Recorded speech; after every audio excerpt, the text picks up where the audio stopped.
ઉત્તરાયણનું પર્વ છે, લપેટ કાયપો છે ને જે નારા લાગી રહ્યા છે, પતંગ રસિકો છે તે પતંગ ચગાવવાની મજા માણી રહ્યા છે. ત્યારે સેલિબ્રિટીઝ પણ કેમ પાછી રહે. અમદાવાદમાં જે ગુજરાતી જે સેલિબ્રિટીઝ છે તે પતંગ ચગાવવાની મજા લઈ રહી છે. કહી શકાય કે જે ઉત્તરાયણનું પર્વ છે ત્યારે આકાશ રંગબેરંગી પતંગોથી છવાઈ ગયું છે અને ઉત્તરાયણના પર્વની મજા માણી રહ્યા છે. ત્યારે વાત કરીશું ગુજરાતી સેલિબ્રિટીઝ સાથે. અરવિંદભાઈ, કેવું ઉત્તરાયણનું પર્વ છે, પતંગ ચગાવવાની મજા લઈ રહ્યા છો? અત્યારે એટલો સરસ મજાનો પવન ચાલી રહ્યો છે કે આપણે ઇન્ટરવ્યુ પછી રાખીએ તો વાંધો ના આવે મને, પણ કંઈ વાંધો નહીં. તમે પ્રેમથી આવ્યા છો. ગુજરાત સમાચારના દરેક દર્શકોને ઉત્તરાયણની ખૂબ ખૂબ શુભેચ્છાઓ. ઉત્તરાયણનો માહોલ હંમેશા જોરદાર જ રહ્યો છે. જ્યારથી મને સમજનો થયો અને જ્યારથી પતંગ દોરી મારા હાથમાં ગયા ત્યારથી આજની તારીખ સુધી ઉત્તરાયણ જો મનાવી ના હોય એવું બન્યું નથી. આઈ એન્જોયડ અ લોટ.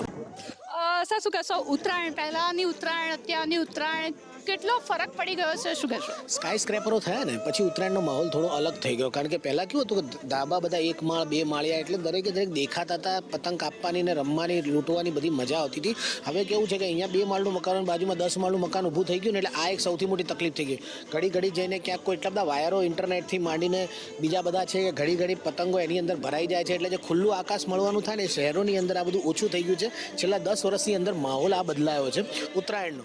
પરંતુ એની સામે એવું કહી શકાય કે જે ડીજેની ધમાલ રાત્રે દિવાળીની એવી માહોલ થતું હોય ને એ માહોલ પહેલાં નહોતો, એ માહોલ હવે થઈ ગયો. ખાવા પીવાનું હવે જરા વધી ગયું છે એટલે એની જરા મજા છે. એટલે આ બધી ઘણી બધા ચેન્જીસ પોઝિટિવ પણ આવ્યા છે. ઘણા બધા ચેન્જીસ આપણે જોઈ છે ઉત્તરાયણ જૂની એટલે અલગ થઈ ગયું. હવે બધું રેડીમેડનો જમાનો થઈ ગયો. પહેલાં તો દોરી ઘસાવા માટે બબ્બે દિવસના ધક્કા ખાવા પડતા. ત્યારે માંડ 4 કલાક બેસીએ ત્યારે 1000 વારની દોરી ઘસીને મળતી હતી. હવે તો બધું જ રેડીમેડ થઈ ગયું. ફિરકી પણ લપેટવાની જરૂર નથી પડતી કારણ કે ઓટોમેટિક ફિરકી આવી ગઈ છે.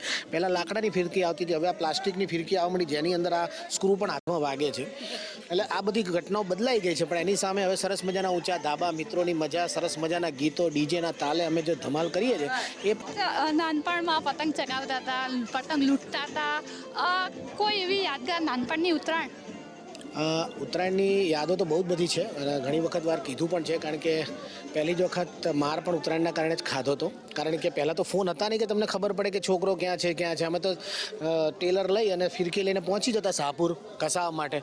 કેટલા વાગશે ખબર ના હોય ને ઘરે આવે પછી જે ધોતા હતા કારણ કે કયા વગર ગયા હોઈએ. 5-5, 6-6, 7-7 કલાક, પણ એક વખત તો 12 કલાક થઈ ગયા. મારી માંડ 1000 વાર દોરી ઘસાઈ. એ વખતે તો મારી ઉંમર પણ કદાચ કે 8 વર્ષની હતી અને ત્યારે જે ઘરે ધોયો તો બીજા દિવસે બધું ભૂલી ગયો હતો. પણ પછી પાછો હાથમાં પતંગને દોરી લીધો એટલે બધો માર ભૂલીને મજા કરી હતી. આ એક સરસ મજાની યાદ છે ઉત્તરાયણની તો. અને એક વખત એવું થયું કે ઉત્તરાયણનો હું 10મા ધોરણમાં હતો, પ્રિલિમની પરીક્ષા થોડા વખતમાં હતો અને મને વખતે ફાલસી ફેરમ એટલે કે જે ઝેરી મેલેરિયા થયો હતો. અને એ ઉત્તરાયણ એવી હતી મારી કે ત્યારે મને મેડિસિનના ઓવરડોઝના કારણે હું ઓલમોસ્ટ કોમામાં જતો રહ્યો હતો. એ હતી 1989ની ઉત્તરાયણ અને મેં ઉત્તરાયણ એક જ ઉત્તરાયણ મિસ કરી છે જેમાં હું પોતે હોસ્પિટલાઇઝ હતો. એટલે એ એક દુઃખદ યાદ પણ એની સાથે અચ્છા, શું કહેશો કે જે રીતે અત્યારે ઉત્તરાયણમાં દિવાળીનો માહોલ પણ જોવા મળે, નવરાત્રિનો માહોલ પણ જોવા મળે, શું કહેશો? આમ જોવા જાવ તો પબ્લિક બધી પ્રજા જે છે આપણી બધી ઉત્સવ પ્રેમી પ્રજા છે. અમારા ઉત્સવ પણ અમારી સાથે છે એટલે એને બી લોકો પ્રેમ કરે છે. એટલે ઉત્સવ પ્રેમી પ્રજા છે. એટલે તને તું મળે તો ઉત્સવ. એટલે ઉત્સવનો માહોલ હંમેશા ગુજરાતમાં રહ્યો છે અને આપણે લોકો દરેકે દરેક ઉત્સવને એક ઉત્સવ તરીકે નહીં પરંતુ મલ્ટિપલ ઉત્સવની જેમ બનાવતા હોઈએ છીએ. આપણે એની અંદર નવરાત્રિ પણ કરીએ છીએ, આપણે રાત્રે દિવાળીનો માહોલ કરી નાખીએ છીએ અને દિવસ દરમિયાન પતંગનો માહોલ કરી નાખીએ છીએ. એ આપણો કહેવાય કે જે કહેવાય ને કે આપણો જે સ્વભાવ જે છે કે ભાઈ અમને મજા લેવી છે, મોજ કરવી છે, હા મોજ હાની જેમ. એટલે આપણે છે ને એક જ દિવસની અંદર 3 મજા માણતા હોય. પહેલાં તો શું કે 4-4, 5-5 દિવસથી ઉત્તરાયણ ચાલુ થઈ જતી. હવે વન ડેની થઈ ગઈ છે. એટલે વન ડે જેમ ચાલુ થઈ ગઈ છે વન ડેની બધા જ ફેસ્ટિવલની સાથેની મજા હોય છે. હા, પણ એના કારણે થોડી ઘણી તકલીફો પણ એ કહેવાય કે ભાઈ ચલો લોકો પક્ષીઓની વાત કરતા હોય તો એક મુદ્દો છે, પોલ્યુશનની વાત કરતા હોય તો અગેન બીજો પાછો મુદ્દો છે. કારણ કે અમદાવાદ આજની તારીખમાં કહેવાય કે બહુ આપણી જે એર ક્વોલિટી છે બહુ સારી નથી.